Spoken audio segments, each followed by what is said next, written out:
अस्सलाम वालेकुम दोस्तों, कुवैत से कुछ अपडेट है फ्लाइट और ट्रैवल को लेकर के। यहाँ पे बता दें कि कुवैत का डीजीसी उनके तरफ से बताया गया है कि हालांकि देश के अंदर जो नया केस ओमिक्रॉन फैला हुआ है, उनके बावजूद जो सिटीजन है, प्रवासी हो, यात्रा कर रहे हैं।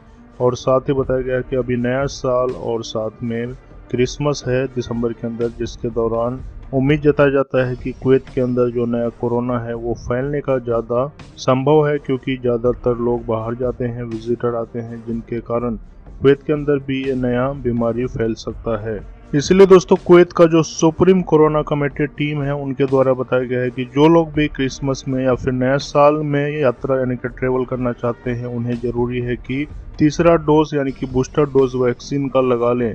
बताया जाता है कि बूस्टर डोज लगाने से 90% तक जो डेथ होता है रिड्यूस हो जाता है, यानी कि जो भी कोई भी इन्फेक्शन हो, चाहे वो नया कोरोना हो या फिर पुराना हो, उससे लड़ने में बहुत ज़्यादा मददगार साबित होता है। जैसे कि यहाँ पे देख सकते हैं, booster dose of Pfizer vaccine reduce death rate by 90%। और साथ में दोस्तों बता दें कि नया साल के अंदर अगर कोई भी टिकट बुक करने वाला है या फिर दिसंबर के अंदर, तो उन्हें फ्लाइट का यानी कि टिकट का रेट ज़्यादा पड़ सकता है।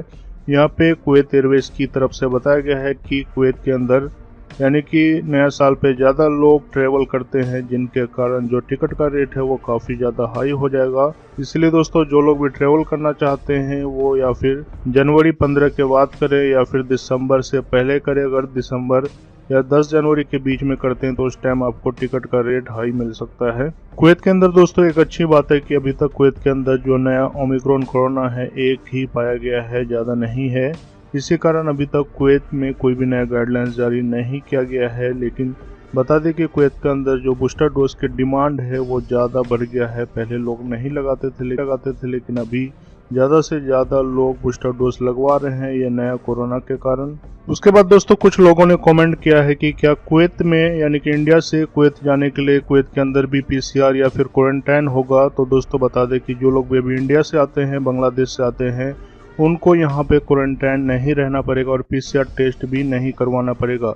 बस एक ही पीसीआर टेस्ट, जब भी आप अपने कंट्री से आते हैं 72 आवर्स पहले ही आपको एक पीसीआर टेस्ट कराना है, जो कि आरटी नेगेटिव होना चाहिए। उसके अंदर कोई भी लक्षण यानी कि पॉजिटिव नहीं होना चाहिए। कुवैत पहुंचने के बाद दोस्तों आपका कोई भी पीसीआर टेस्ट नहीं होगा। लेकिन दोस्तों, कुवैत पहुंचने के बाद आपको यहाँ पे 1 वीक के लिए होम क्वारंटाइन के तौर पे रहना पड़ेगा, जिसके बाद आपको अपने मोबाइल के अंदर स्लोनिक एप्लीकेशन इंस्टॉल कर लेना है। जिसके बाद जो यहाँ का कुवैत मिनिस्ट्री है वो आपके साथ चैटिंग यानी कि मैसेज वगैरह भेजेगा। 1 वीक के बाद आप बिल्कुल फ्री हो सकते हैं। तो दोस्तों, अभी तक इंडिया, बांग्लादेश, किसी भी कंट्री के लिए यानी कि ये क्वारंटाइन या फिर पीसीआर को लागू नहीं किया गया है। अगले दोस्तों जो भी अपडेट आएगा अगर पीसीआर या फिर ट्रेवल को लेकर के, तो आपको इस चैनल पे मिल जाएगा। कुवैत से दोस्तों सभी खबर देखने के लिए हमारे इस चैनल को सब्सक्राइब करें और ज़्यादा से ज़्यादा शेयर और लाइक करें। दोस्तों मिलते हैं कुवैत से अगले